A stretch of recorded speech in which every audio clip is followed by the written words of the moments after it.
Hello, everyone, and welcome to another edition of our weekly recaps here with the Defiant print team. I'm Cami Russo, the founder. Owen is one of our staff reporters, and YYC Trader is our DGen-in-chief and head of news. So thanks, everyone, for joining us. Here is where we go over all the main headlines of the week of DeFi, Web3, and crypto. And this week, main things were markets pulling back. So we had a bit of a correction in crypto. Memecoin mania was also fading, but we'll see that still getting a big chunk of the activity on DEXs. We have an update on how Ethereum is doing post Chapella. MakerDAO launched its Spark lending pool. There was some drama on Aragon and Parispace, and Tether reported record surplus reserves. So let's get started with markets. YYC, you want to lead that conversation? Sure. Thanks, everyone, for joining us. Yes, so we had a very promising end to last week. ETH was touching 2K again. Bitcoin was well on its way to 30K. And then we got the news that the Ethereum Foundation sent, I think it was 15,000 ETH to an exchange. And that was pretty much it. Because I think even though that was just 30 million in sales, I think the sentiment shift probably pushed another couple of billion in sales, because the foundation does have a pretty good track record when it comes to timing the price of ETH. Right? They sold a decent chunk, I believe, above 4K, and then even in the previous cycle, right? They timed it pretty well. So, I mean, that's one factor. I don't think that's the only one that brought markets down this week, but definitely one of them, and ETH specific. And meme coins, yes, total bloodbath this week. A lot of the high flyers from last week gave back most of their gains. So Pepe, of course, got shot up to a market cap of nearly 1.8 billion after being listed on Binance. It's down 70%. This week, down to 500 mil, which is still pretty impressive, given that it's just a month or so old. Other coins as well, AI Doge down 70%, Turbo down 40%. So if you didn't take profits last week, you're basically stuck holding the bag and hoping that there's a recovery of some sort.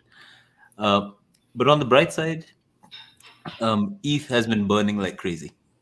So you might have noticed that gas has been consistently in the triple digits over the last week. It's just today, actually, that we, earlier this morning, a transaction of mine that had been pending since, I think, Monday or Tuesday finally confirmed at like 75 Gwei. Wow. So it's possible that, with the decline in prices, people are, not as inclined to bet on meme coins. It's always nice to buy them when number goes up, right? Not so much when you're holding the bag on the way down. Yeah. And so you can see in that chart there that, the burn rate has just gone through the roof, essentially, since meme coin mania started. Yeah, I do find myself checking ultrasound.money quite a bit. They did a good job with that website, right? Yeah. Oh yeah, absolutely. Yeah. And in layer 2 news, we had Arbitrum Nova transactions going parabolic. Not exactly sure why. But yeah, for those of you who aren't aware, Nova is Arbitrum's chain that's optimized for um, gaming and social media sort of applications. Anything that needs quick and cheap transactions, but isn't that reliant on security, I guess. So it's kind of a trade-off because I think it's a lot more centralized than the regular Arbitrum chain. So Right. Yeah, so in all, we did see a pullback in crypto this week. So Bitcoin was down 10%. Ethereum was down also close to 10%. Meme coins, gave up a lot of their gains. But interesting to see that even as meme coins sold off, they still dominated activity on DEXs. Owen, you had this story. Maybe you can walk us through what happened. Sure. Yeah. So, I mean, I think everyone kind of started to feel Memecoin fatigue around the same time. And Kim, I think it was you who pointed out that like a token called Ladies was one of the top tokens traded on CoinGecko's terminal site, which was just, I think there aren't any places that I know of which actually shows like trading pairs by volume. So it was interesting to across all chains. So it was interesting to see that and get that picture, and then realize that, yeah, like a what is essentially a meme coin is dominating the charts. Like what is that? What does that mean? I mean, you see that, it's one thing to see it, as like the 300th biggest token. Okay. But like, seeing it as like the top traded token feels, you realize how much heat is there around meme coins in the token. Cause I think it was 4 of the top 5 when I wrote the story, which went out last night, were meme coins. So yeah, and here's the updated table from Gecko Terminal. So okay, the top one is wrapped ETH and USDC, which makes sense. But second most active, this is ranked by 24-hour volume, is Pepe against wrapped ETH. GG Bond, I don't know what that is. Yeah, I saw that this morning. I don't know. What is this? GG Bond. Okay, but I don't know. It's not any of the tokens like we would know. So maybe it's a meme coin or shit coin. I don't know. Linda, another kind of random one, and Ladies is still up there. Yeah, these are all meme coins. GG Bond as well. Oh, really? Yeah. And what's this Linda one? Linda Yacarino. Yeah, I have no idea. I mean, every time you open Dex Tools or Dex Screener, you're confronted with like 10 new ones that popped up in the last hour. So crazy. So what does this say about crypto, about the market right now?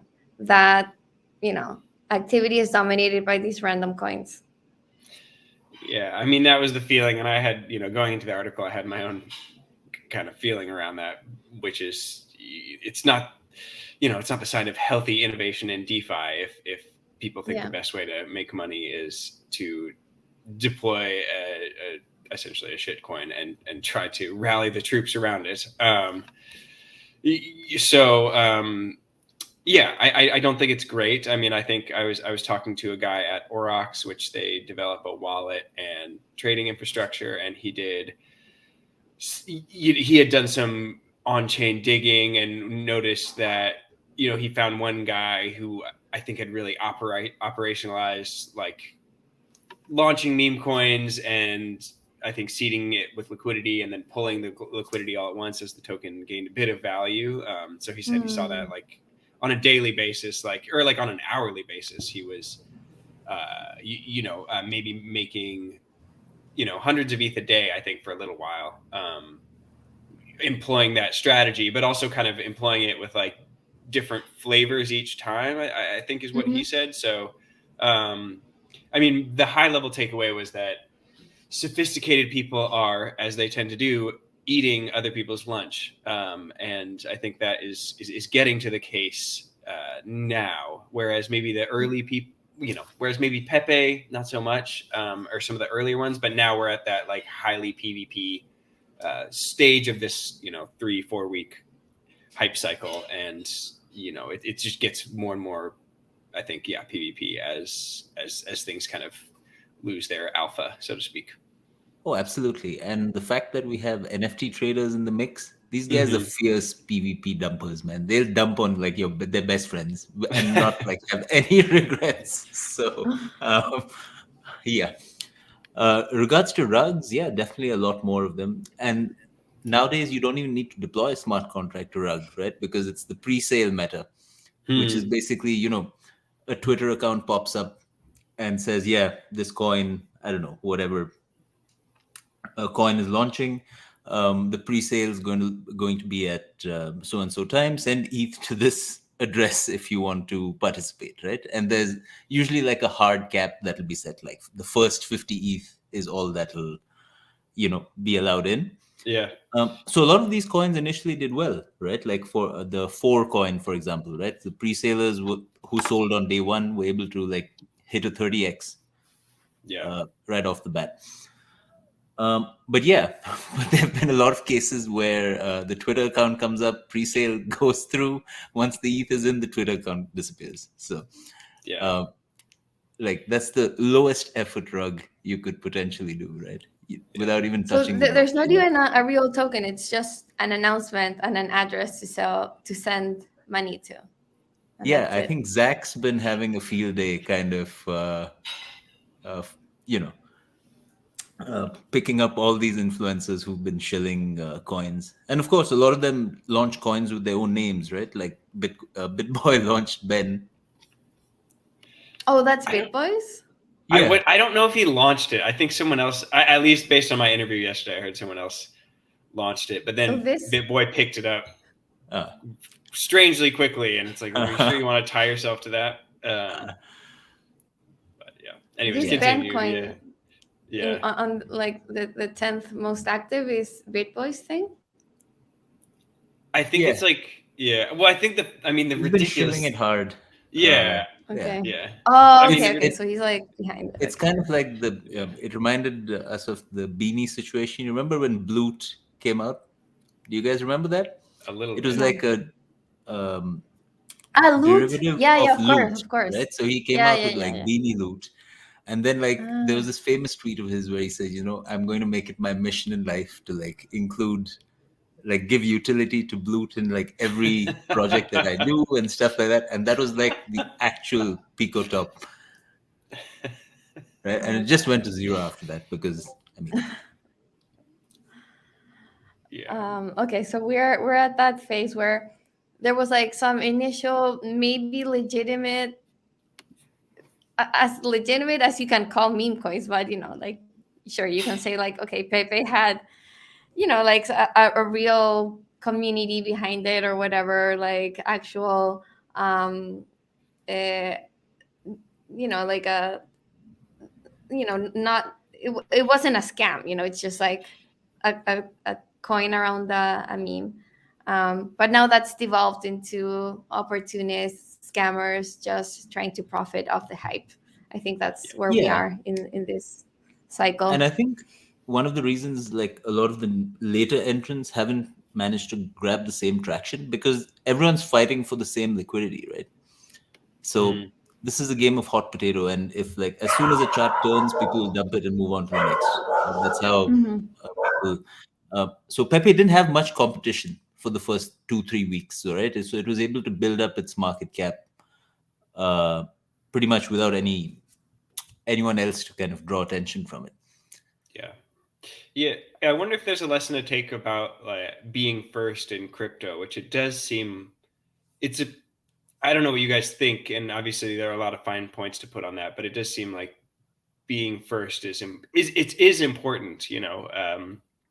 I don't know. Maybe I just forget that the projects that are first, like I think of Uniswap as the first, but people would say like Bancor or maybe some other players are first. But it is. It's super important. Yeah, like Yeah. okay, so Ethereum was the first smart contract chain. Right. Yeah. And that's why it's been able to just like keep its lead. Uniswap, it's true that like Banker was the first DEX, but Uniswap was the first DEX. I mean, not the first DEX, was the first liquidity pool based DEX, because there were other DEXs before Banker. But Uniswap was the first liquidity pool DEX to not have its own token. So I think kind of what held Banker back was that every pair had to have the Banker token as like the underlying. Uniswap changed that model and made ETH the underlying pair, and so that that just made it better, I think. And that took off. But so it was the first to do that, and then the first like Aave was one of the first lending markets together with Compound, and there's like still the biggest. Maker, was one of the first DeFi protocols, still the biggest. So yeah, I think that it's absolutely right. Like it really pays to be first in crypto. Bitcoin, the best example. The original coin, still the biggest. Yeah, no, it's true. Yeah, like I expect Pepe to like be around in 2 years, but I don't know how many other ones. So definitely not I guess like not it is interesting because like it's not so obvious, right? Like that being first should have such outsized rewards, because you could say, okay, you're first, but your tech sucks. And then maybe somebody else would come along and have better tech, and so people would move to that alternative. But it just doesn't happen, or it's harder to get people to move. I wonder I wonder if it's related also to like why tokens like stick around so much. Like it's like like Litecoin. I was talking with someone about Litecoin this weekend. It's just like you don't really need Litecoin anymore, but like I don't know. I wonder if it's the kind of thing, I don't know, or it's just like once you establish momentum in crypto or like a market cap, it seems like very hard for it to go away. I'm not quite. I might be grasping at straws, but I don't. Like network effects is what people will attribute this to. It's and bag holder bias like, too. Bag holder bias, and you see it in Web2 as well. Like like Facebook. Okay, like once you have the first like social media website, then it's hard to beat it. I wonder about just like the network effects and also like survivor bias, because you could be like, you like look at you could have looked at MySpace and been like they're primed, and I don't know if there's some theory of business to be like, to say.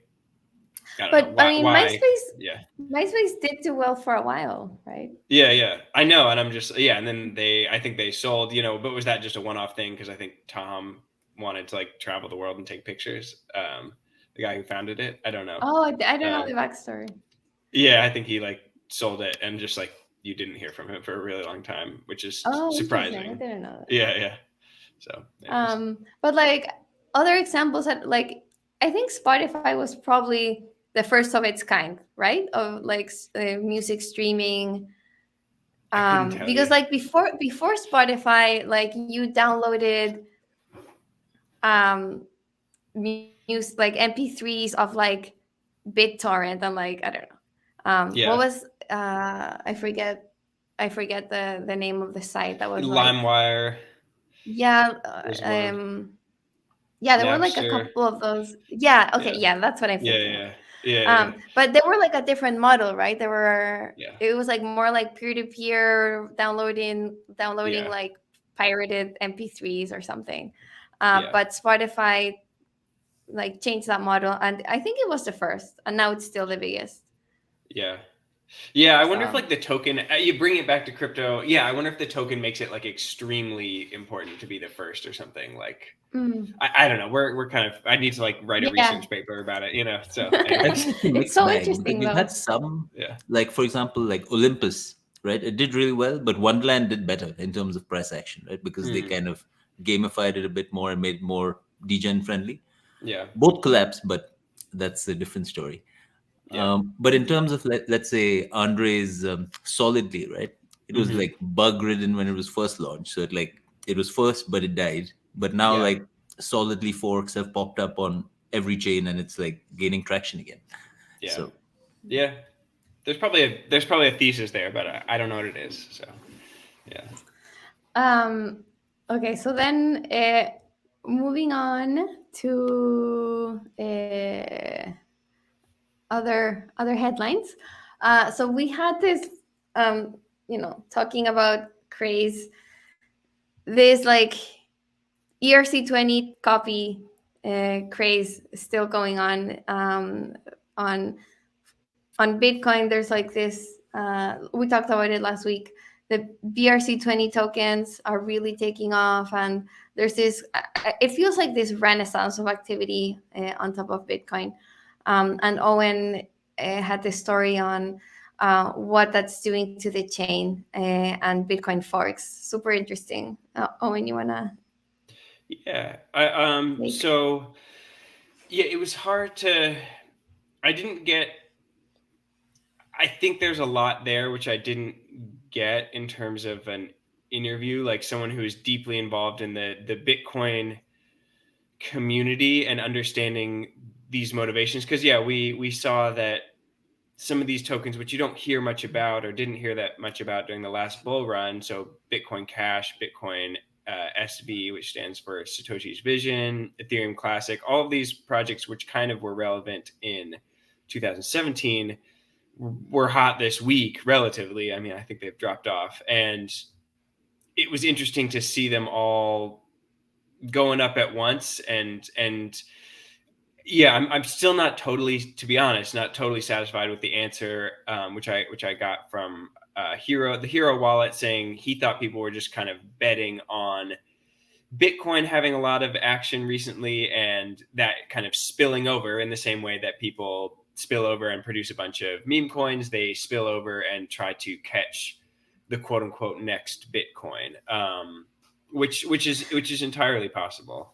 I mean, I think we do have at least some proof of that actually happening with Litecoin. So Litecoin is another Bitcoin fork. Yeah. One of the first ones, and they as often happens in crypto, they copied the thing that already works on another chain, and they have their own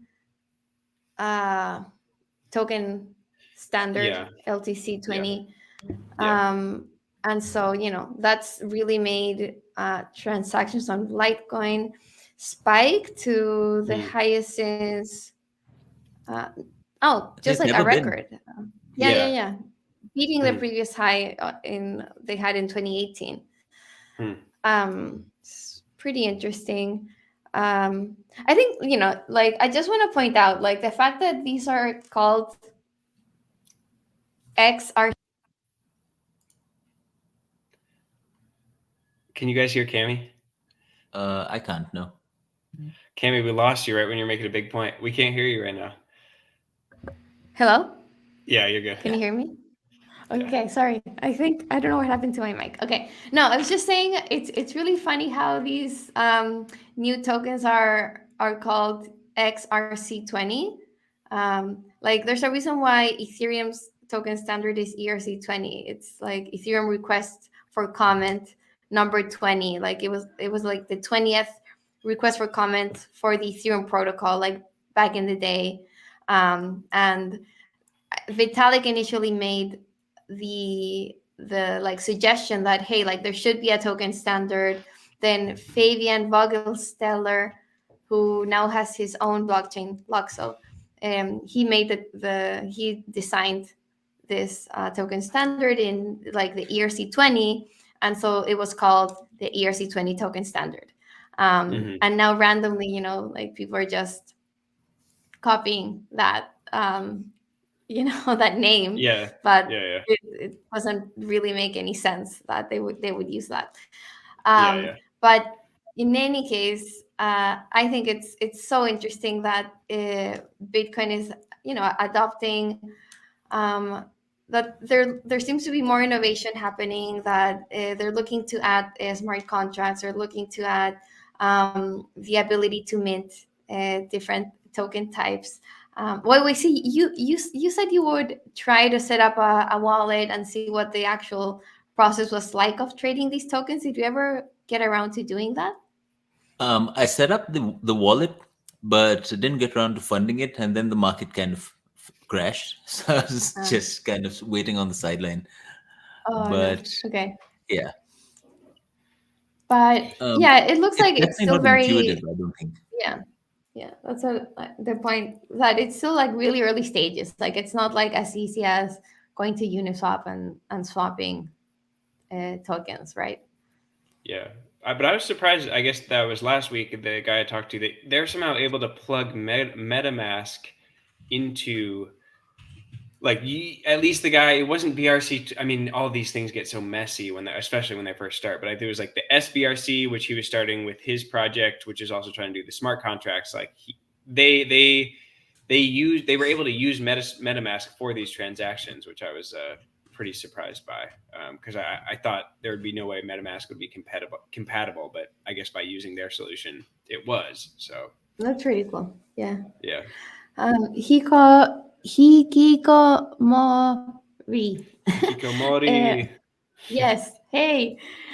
He's saying it's like buying NFTs. And I think that's actually what they are, right? Like, because like BRC20s are based on ordinals, which are allow inscribing kind of metadata to tokens on Bitcoin. And the way that they are made fungible, it's a kind of like a hacky workaround. It feels like, to me, it's like, okay, you're inscribing the same kind of metadata to all BRC20s, is what I understand, and that's supposed to make them fungible. I don't know. I know it's hacky. I don't quite understand, but I think it reminded me of Loot a tiny bit, where I was like, oh, they're like adding metadata like to something. Yeah, they're adding JSON looking metadata to something which didn't have that, or which wasn't intended for that, right? I mean, that's why Loot excited people for a while. So anyways. Right. So yeah, it is kind of hacky, but I don't know. Maybe it'll work. Who knows? I think it's interesting also to point out just the reaction of many in the Bitcoin community, which, you would think, oh, like activity on Bitcoin is great, like should be welcomed by Bitcoiners, but that wasn't the case for at least, loud voices in the community were kind of against this, and suggesting that these transactions should be like processed as spam on the chain. So I don't know, that's pretty surprising. It just shows how different like the Bitcoin community is from, like, say, Ethereum or other ones. Yeah. And maybe that was also behind like the spike of like Bitcoin forks, right? Like there was maybe some speculation that, like Bitcoin community doesn't like what's happening with ordinals and like all this activity. So maybe all this activity will move to other Bitcoin forks.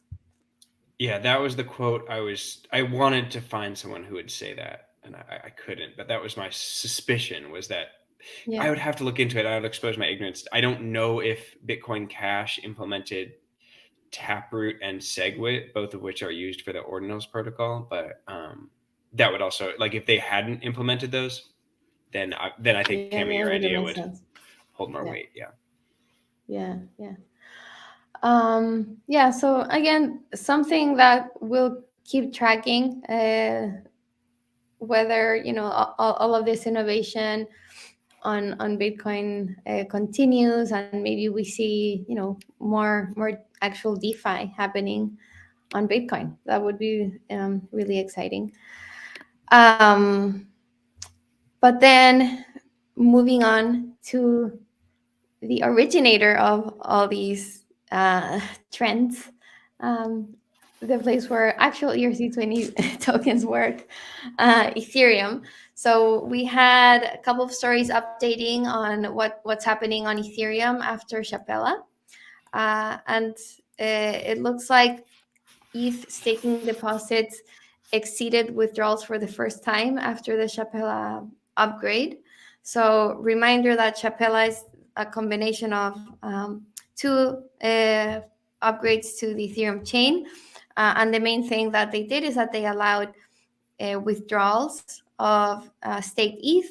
There was this big concern that once you allowed withdrawals, there would be a rush to withdraw ETH and then sell, and then that ETH price would suffer. But we haven't seen that, and actually the opposite has happened, where ETH deposits are they are exceeding withdrawals. They're outpacing withdrawals. So more people are wanting to stake ETH than take ETH from the Ethereum chain. So that's obviously, you know, really good news for Ethereum security. Ethereum relies on staked ETH to secure the chain. It's good news for ETH price. You know, less pressure, less sell pressure. So yeah, just I think this is really bullish for ETH. Like, just it shows a lot of resilience and investors wanting to continue holding ETH. Sorry, wait. So this is the first day that withdrawals did outpace deposits, whereas the general trend has been deposits outpacing withdrawals. Yeah. Okay. Yep.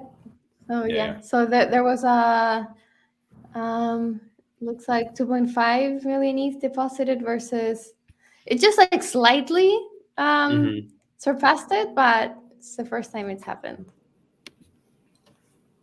So yeah, I think it just kind of reinforces the fact that, you know, all the gloom and doom that was predicted before the upgrades, right? That, you know, there'll be a flood of ETH hitting the market. I mean, prices are down, but it's not because of the stakers, because you have a balance, right?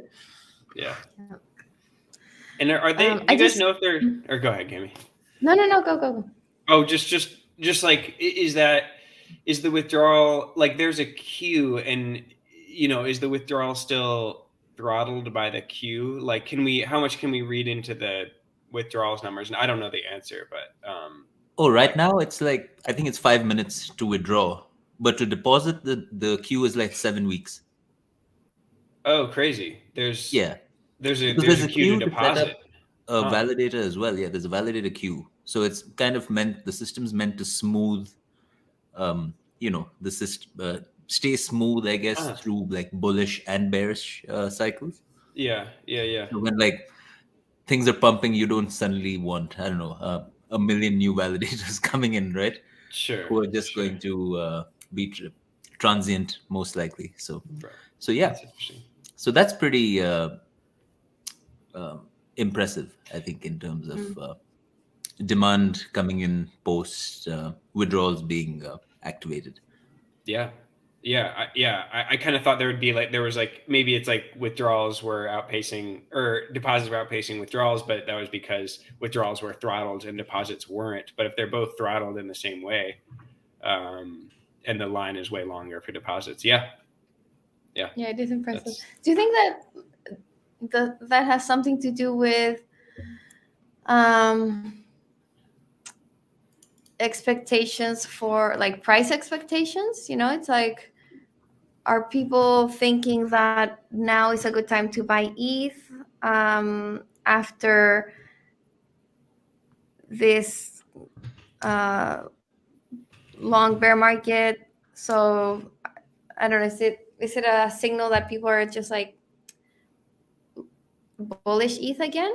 I guess, yeah, right. Like if people are willing to lock ETH up and gain interest on it, it's essentially a bet that you think ETH will appreciate, I guess. Yeah, and I mean, you're not locked up anymore, right?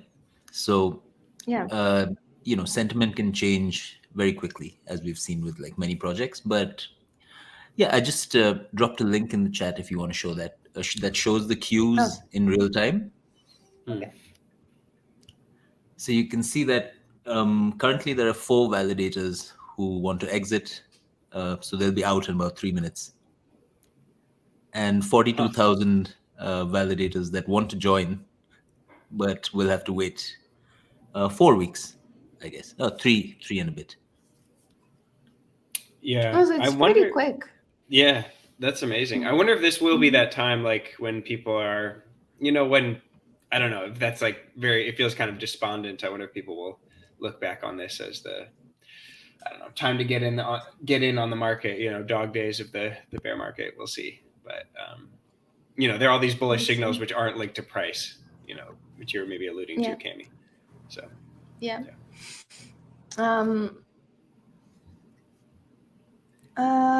Well, I guess like to counter that, I think there was this bit in one of our stories. Where was it? It was the previous one. You just went to the bearish case from Deribit. Bear case. Yeah. From Deribit. Yeah. Do you know? I mean, maybe you can explain it better. YYC, what they were saying. They were saying like volume is at some low for ETH, and that's like a bearish sign. Yeah. So according to their price volatility index, which they call VVol, it hit an all-time low last weekend, which was when ETH and Bitcoin were pumping, right? So that's kind of what we see in traditional markets as well. Like the markets go up, VIX goes down, right? That's the general correlation that holds. So what they're saying is that I guess there are a lot of traders betting on a larger pullback post Shapella, basically betting that Shapella will be sell the news, just as the merge was, and I think even the launch of the Beacon chain, we kind of dumped after that, right? So I think it's preparation for the summer, essentially, because the summer is usually when we see lower volumes, which, less liquidity makes it easier for more volatile moves. So, yeah, and we've had a great run this year, right? Like we've, since January 1st, essentially, we just started pumping straight out of the gate. And we've kind of recaptured the 1700 area on ETH. That was very important support during the bull times and resistance for pretty much all of 2022. So is the idea that after this rally, there will be a bit of of profit taking into the summer, low volatility going into the summer, and I don't know. I guess like the expectation is not a lot of gains in the next couple of months. I mean, yeah, I guess people are just betting on the sell in May narrative. Go right? away. It happens every year. Like in the stock markets, May is the worst month, I think, apart from like there are a few exceptions in like election years or something. But May is generally quite terrible for all markets. So so far it's living up to its reputation. So let's hope it doesn't get too much worse. What a primitive indicator, you go to school just for them to tell you to sell stocks in May. Come on. Yeah. So I guess it's just like a seasonal thing. Like it's not linked to Shapella. Like I think that narrative has already been disproved. Like it's already been what, a month? When did it happen? I forget. But at least like a couple of weeks since I think it's the been upgrade. 15th or 16th of last month, I think. Okay. About a month. Yeah. So over a month. Yeah, almost a month. And yeah, I think it's fair to say that ETH didn't dump because of Chapela. Like, I think if it started to sell off now, like, it would be attributed to, just like a seasonal reasons, macro, or something else, that not necessarily people kind of selling the news, because it's already been a month.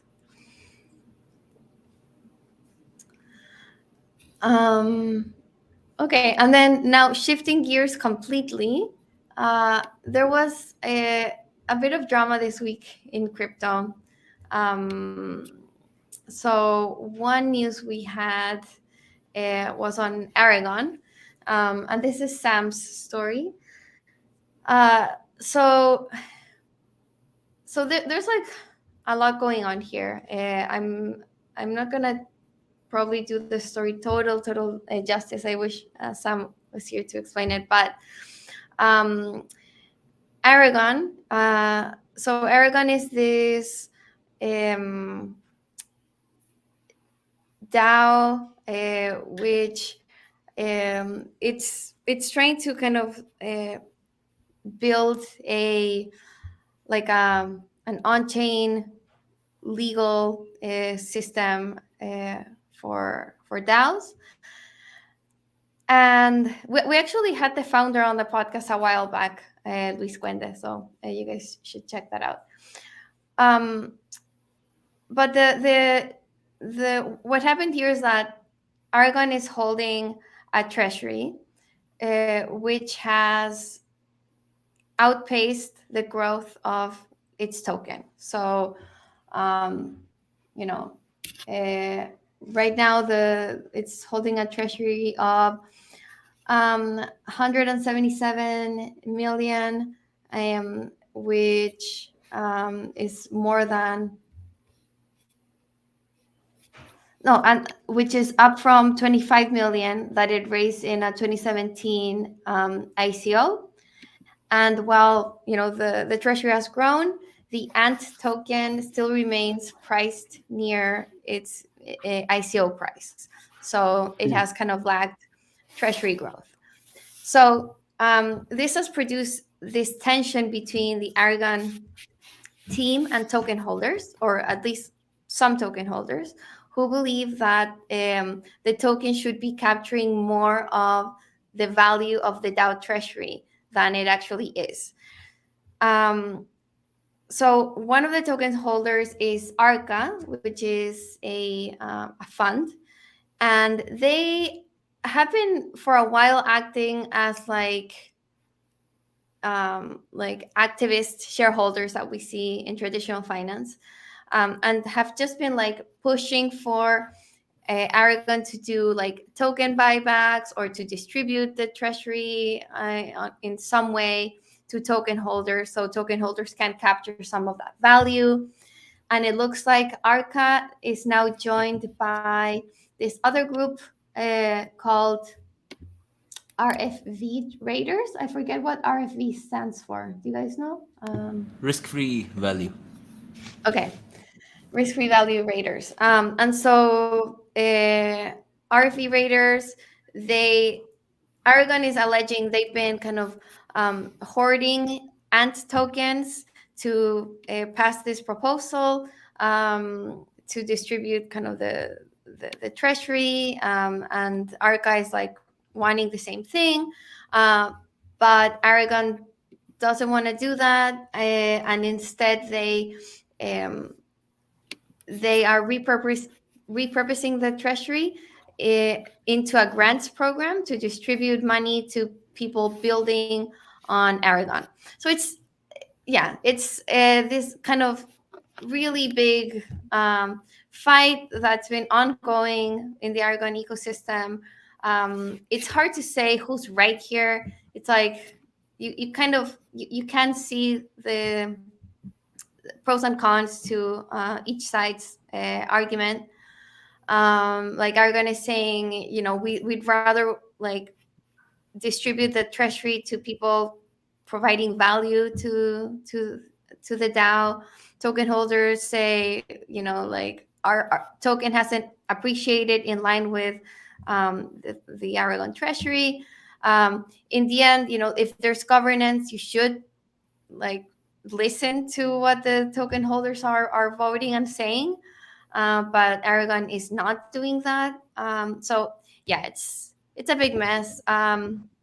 It again like points to how much we have to how much development is still needed for token-based governance, because you have cases like these where even as much as like you can understand where Aragon is coming from, it's a DAO, like its main purpose is to, like, its main mission is to have like token based and on-chain based governance and like a legal system, and it's not listening to its own token holders. Yeah. Even if they say that they're raiders, that they're like whatever activist shareholders, or if whatever it is, I mean, I think you're still beholden to your token holders. But I don't know, that's my own opinion. It's like the So token I don't know, holders said, really okay. interesting. It's like the token holders told the team, all right, you're fired. The team turns around and says, sorry, you're fired. Yeah. Right? So Yeah. it's like, yeah, it's crazy. Yeah, like you said, it's there's pros and cons to both sides. Personally, like I've seen too many DeFi projects that are just slow rugs, where they raise funds in the bull but didn't really do anything after that. So the token suffered, but the team has been eating happily through the bear market. Big salaries and comp and stuff. So I can definitely see where the raiders are coming from, because at the end of the day, they're still putting up their money, right? They're risking their money buying the token even before Yeah. the proposal passes, whether they are able to influence it or whatnot. So Yeah. Yeah. And I wonder because I remember Aragon back in 2017 and it was exciting, but I don't hear that much about it. I don't know. I didn't I'm hear not much about sure it at what all they're up last to. bull run, but I think that's the problem, right? Which is yeah. why token holders are right. All right, let's salvage this mess and at least get the treasury.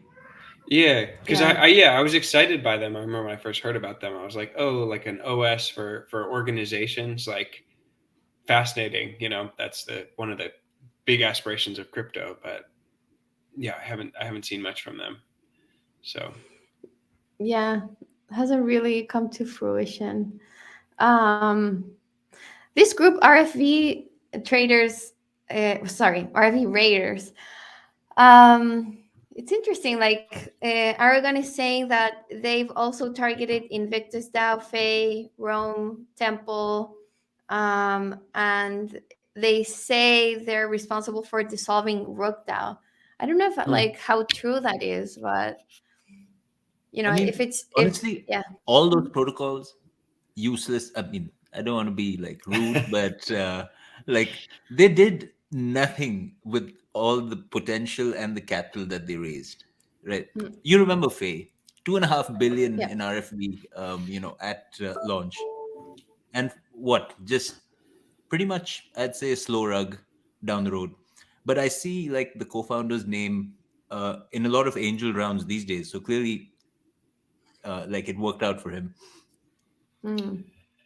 good old falling up, man. The Silicon Valley classic. Yeah. Yeah. So I mean, yeah, I guess like it's not so clear cut, right? It's like from a project's perspective, yeah, maybe it sucks seeing token holders kind of wanting to um, vote their way into your treasury. But from the token holders' perspective, if you're not doing anything with the treasury, if you're not delivering any value to the token, and there's a governance mechanism, it's in their right to to make proposals to try to do that, to try to drive value to the token. Yeah. And what? So the current status is I haven't had a chance to read Sam's story, but it's that Aragon has essentially repurposed the treasury as a grants program, and that's where it stands. And we'll have to kind of see whether Yeah, that I holds up. believe there was a vote last year in June or last summer Mhm. that passed, Uh, basically saying that the treasury should be handed over to the DAO. And uh, at the time, Aragon said yes, we'll do it, etc. but they never did. And now they've decided just to ignore it. So, and pretty crazy. do their own thing. Someone, it was for the layer 2 token story, but it was Tushar. He did make the point. He was like, ultimately, like, votes, unless there's like actually a change to the code is integrated into a vote, like it's all on chain. Like, there are all these disconnects between a vote. Like, a vote doesn't necessarily mean someone makes, is going to do something per se. It's not like a law of nature or something. It's not binding on the team to actually execute unless it's on-chain governance, like you said. Like self-executing contract, then they don't have to do it. Or especially if it's like, or if it's like you have to build something where it's not even just like a one-off discrete action. It's like, okay, the DAO voted that you build like a new UX or something. It's like, that's an extended process, which like can't be controlled on chain. So, it gets messy. Yeah. If there's nothing to guarantee that a team has to do what token holders say, then token holders have really no protection in kind of the DAO ecosystem. I don't know if like you can really take this to actual to a court system, and if this holds up in court. Oh, Gary would love that, wouldn't he? Yeah. I think not yet. Yeah. Gary, why isn't Gary protecting us? He'd be like, Right. These guys are coming and making the case for us that this is a security. Yeah. Oh God, yeah. I don't know. I guess like the solution would be to make these kind of self-execute upon vote, So but you can't really do that. For everything. Yeah, this type of vote you could, but I think some you couldn't. So. Just want to thank it looks like I have a fan in the audience. Somebody's calling me queen many times, so thank you. And and it looks like they themselves they're called queen. So thank you, queen. I see queen all the time. You're up. She's your super fan. Yeah, thank you. Yeah. All right. Okay. We need to start wrapping up, but last piece of drama of the week. Oh, and you had this story on Parispace. Yeah. So another sticky one. It feels like ages since I wrote about it. But basically, what happened was, I think the Parispace team, which is a NFT lending protocol, they also, I believe you can lend against ERC-20s as well, or at least some. Basically, they realized they were hacked in. It's so confusing. All right, so they were hacked in March, but it was a white hat hack, and that was by the security firm BlockSec. So from my understanding, BlockSec saw something wrong, took out the hack as a preventative measure. So they took the hack. They made, I think, 2,900 ETH. They carried it out, and then they sent it to this address, which the Parispace founder said, send it to this address. This is our quote unquote insurance address. Like, thank you. Probably they were compensated in some ways. So it seemed all good, but I think then the Parispace team started to look at that wallet and realized that it hadn't distributed the funds to the users and to the protocol to make the protocol whole, and that there were actually a lot of suspicious transactions coming from that address to centralized exchanges, to Circle. I believe there's maybe one other play, and I think just to like wallets they weren't familiar with. So I think that came to light that was happening, and there's obviously a disconnect there, and that I think the CEO had allegedly gone kind of rogue And so that as that news hit, as you'll see in the chart we have up, people freaked out and withdrew a bunch of assets from Parispace, because I think there's a bunch of like, what's going on? Like this guy has gone off the rails a bit. So that's the my basic understanding. I talked to someone and I think they took the CEO off some of the team's multi-sigs. I think there's like the treasury. They took the CEO off the treasury's multi-sig, and then this is the insurance wallet, which I believe they regained control of, and maybe have regained control of all the assets. So I as far as I know, Parispace has pretty much been made whole, but I think it freaked a lot of people out. And there was this, insane thing where it was like the project's Twitter was saying one thing, but then the project's website was redirecting to the CEO, who was saying another. So it got very messy. I'm not sure what the current status is, but it was again one of those, semi-classic crypto dramas at this point, where like some people control some things, some people control other things, be it social media accounts, crypto addresses, and there's again no unifying impetus to make this project act in unison. So that was the status as of when I wrote the article. I haven't been able to follow since, but okay, just like yet another dramatic. Yeah, what a mess. It just like it shows that, like lesson from this is that crypto teams should have multi-sigs, so that no CEO is able to just go rogue. Yeah. Mm-hmm.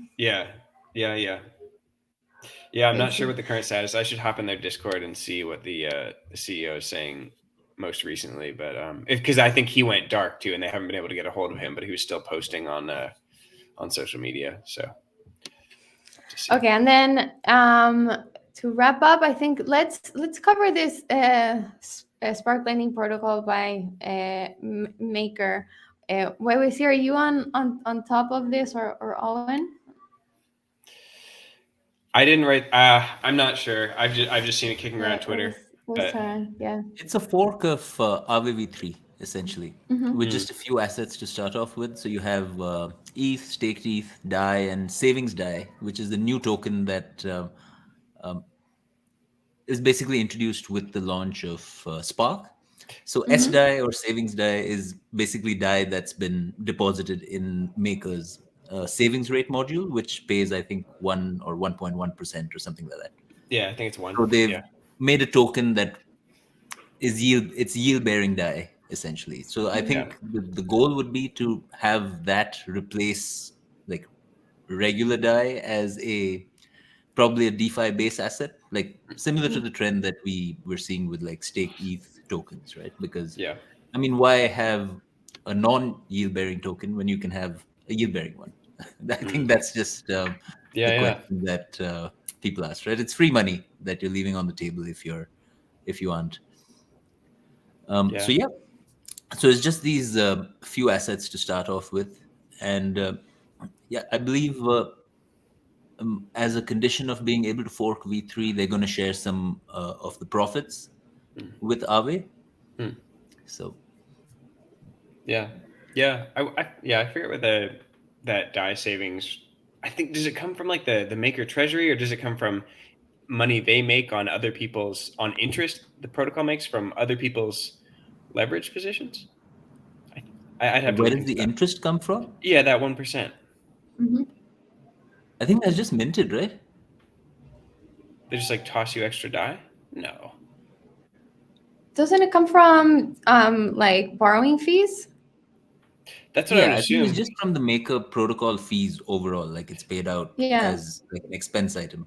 Gotcha. Okay, cool. Yeah. Okay, so this Spark protocol is a fork of Aave v3, and what is DAI then? Is DAI then kind of deposited on Spark protocol to issue SDAI? Is that how that's generated? No, it's deposited directly in the DAI savings rate module, which already exists, right? Which is not part of Spark, and that's how you get SDAI. But then you can use Spark to, I believe, like leverage SDAI, so you could potentially do other cool stuff with it. Okay, so you can probably use it as collateral to borrow other crypto against SDAI or something. Yeah. Oh, either way, you could deposit ETH and borrow SDAI, or the other way around, depending on if you're bullish or bearish. Okay, so Spark would give SDAI more utility. Yes. Right. And I'm sure they plan to add more assets once it's up and running for a bit. So. Yeah, for sure. Super interesting. So yeah, MakerDAO keeps evolving. And Tarang wrote here that Spark protocol is part of Maker's endgame plan, which involves restructuring the DAO into multiple sub-DAOs. Yeah, speaking of which, there was an endgame update from Rune that he posted yesterday. Sam's. I missed that. We'll have a story on that out later today. All right. Okay. So stay tuned on that. And I think we're out of time. So I mean, quickly, Tether reports that USDT supply increased by over 20 billion in 2023. Kronos is a DEX on Arbitrum, right? Yeah.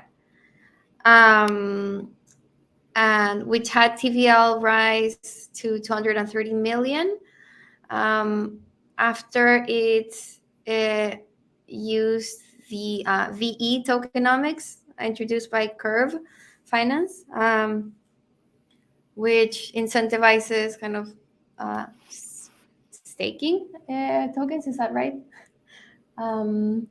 Locking. We lock them. Locking. Yes. Lock them. Yeah.